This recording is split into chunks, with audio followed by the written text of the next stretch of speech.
is up, peeps? It's been a while.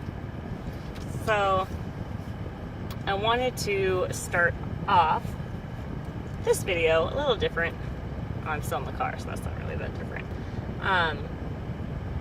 I haven't been doing them as much lately, and I think a lot of the reason that I haven't been posting every cycle and every try is because of the disappointment that comes along with it. It's also, it can be really repetitive with, oh, this day I took this shot, this day I took this shot, this day I took this pill, this day I had this doctor's appointment. So I get it. You don't want to keep watching the same thing over and over again. Even though it's what I do and my life is very scheduled into the day, times, all of that. But so for me, these videos are a little selfish because it allows me to reflect back on where I was a year ago, 2 years ago, when we moved here, and where I was then with this process, where I am now. It also would give us a chance to reflect back when and if it happens and we do get pregnant, for us to see the struggle that we went through together and how we grew from it. I think it'd be cool for our future kid to watch and see how much we want a baby and how much we want him or her. And so for selfish reasons on that part. I also do them because I'm young-ish. I'm 28 and I'm relatively healthy. I work out, I eat decent. So this is also to inform other young women that infertility is an actual thing. It's not a sham, it's not a fluke, it's not a matter of don't think about it, don't stress about it, have more sex with your husband. Didn't think of that one. There's a lot of factors that go into this. At 23, I was told I wouldn't have kids and that I needed to have both of my fallopian tubes removed. I've struggled with ovarian cysts since I was 14. After the miscarriage, had a blocked tube and a swollen tube.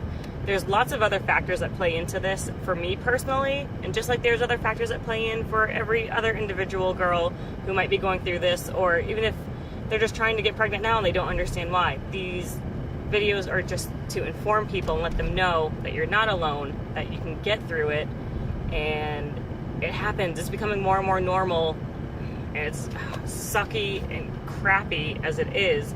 Infertility is becoming more and more normal. Like I said. So there's a lot of reasons why I do these. I think it also educates not only the people going through it, but other people in how to talk to someone that is dealing with these infertility issues.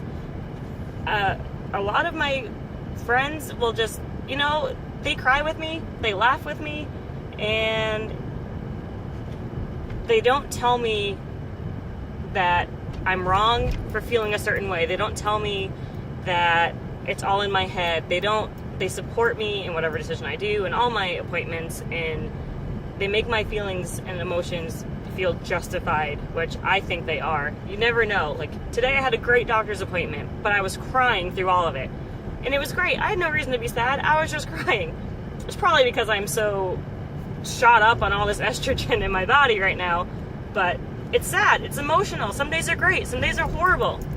I'm going through a lot of this alone because my husband's active duty. That makes it even harder.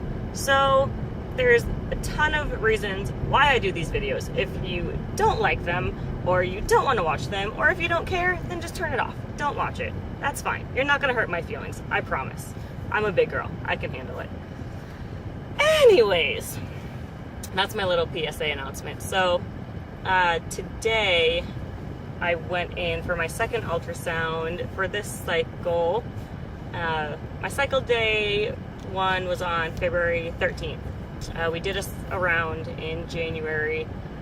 I had 2 follicles then, and we trigger shot, did an IUI, found out on the 13th it was unsuccessful. So I started my cycle on February 13th. I went in on cycle day 5 for a baseline ultrasound, they increased my dosage of the Follistim to 108 units. So it's crazy looking back and seeing that I started this on, I think it was like 56 or 57 units per shot, and now I'm on 108. So it's definitely been a journey and a process because they inch you up very slowly. So I'm on 108 now.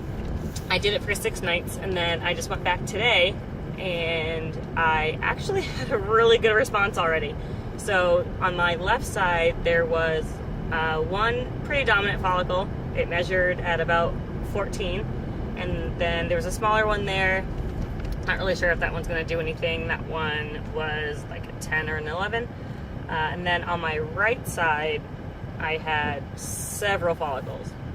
I had, from what I saw, like 4. They were all pretty close together. Like she said they were bumping into each other, which would explain all of that intense right side pain I've been having. Like, woke me up in the middle of the night last night, couldn't breathe, sharp shooting pain down my right side, or not down my right side, my lower right abdomen. I had some left side pain yesterday, so it's good and bad. When I was first starting off with this infertility thing, the word endometriosis was kind of thrown around a lot with me. So a lot of my symptoms were heavy cramping during my periods, mid-cycle pain, and then pain during intercourse. And I'm starting to slowly check things off of that list again. From what I've read, endometriosis in a lot of patients does come back within around the 2-year mark for between 40 and 80%. I had stage 2. So it's a concern of mine that is coming back, and that I might need to go and have that procedure done again. So we don't know about that yet. Hopefully it's not, but just the concern that I'm having. So anyways, she wants me to go ahead and do or 2 more shots tonight and tomorrow. So what's that? I have no idea what today's date is. 23rd and 24th. We're going to trigger shot on Thursday night. They're doing a 36-hour trigger with me, which is what we did last time. It's what we're going to do this time as well. And we'll do the IUI on Saturday morning. So this is super early in the cycle for me to be doing an IUI. I've never done one this early. Usually I'm on the shots for about 3 weeks. So I don't know really how to feel. I guess it's a good thing. I guess this is pretty normal for like regular ovulation, and people who don't have these issues, you ovulate about 14 to 15 days. So yeah, I'm gonna do an IUI on Saturday, and hopefully it works. I mean, so yeah, that's what's been going on. I was a little emotional when I saw the doctor, just, you know, the constant disappointment. Feel less and less like a woman every time you go in and you get that, especially knowing how bad Nick really wants a family. And on the emails he sent me, he told me how excited he was and his hopes are really high for this one.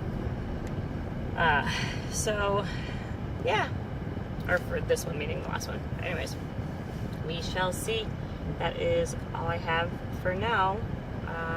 I might film a little bit of the IUI process. We have to do it all downtown because my doctor's office isn't open on Saturdays, but maybe that's better. Go right from him to me instead of waiting the 4 hours that we usually have to. So thanks for all your thoughts and prayers as usual, and hopefully I wasn't chewing this gum in your ear the entire video. So God bless you all. Thanks for watching, and I will see you next time. Bye.